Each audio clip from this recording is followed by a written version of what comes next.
സ്കൂളിൽ ഉച്ചയ്ക്ക് ഞാൻ പച്ചവെള്ളമാണ് കുടിക്കുന്നതെന്ന് മനസ്സിലാക്കി എന്റെ മുന്നിലേക്ക് ചോറ്റുപാത്രം നീട്ടിത്തന്ന എന്റെ ബാലൻ.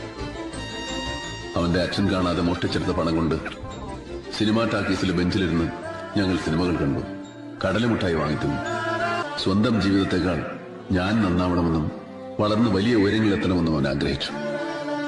അവന്റെ അച്ഛൻ ഊണ് കഴിക്കാൻ പോകുന്ന തക്കം നോക്കി അവൻ എനിക്ക് മുടി വെട്ടിത്തരും. എനിക്ക് വായിക്കാൻ പുസ്തകങ്ങൾ തരും.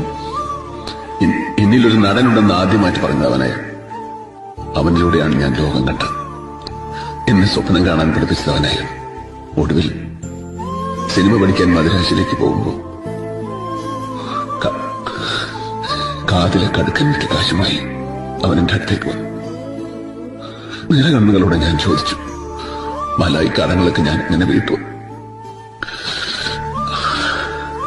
അപ്പൊ അവൻ പറഞ്ഞു, എനിക്കൊന്നും തിരിച്ചു വേണ്ട. നാളെ ഒരു സഹായം ആവശ്യപ്പെട്ട് ഇതുപോലെ ഒരാൾ നിന്നെ തേടി വരും. നിനക്കത് ചെയ്യാൻ കഴിയുമെങ്കിൽ അപ്പോൾ മാത്രം എന്നെ ഓർത്താൽ മതിയെന്ന്.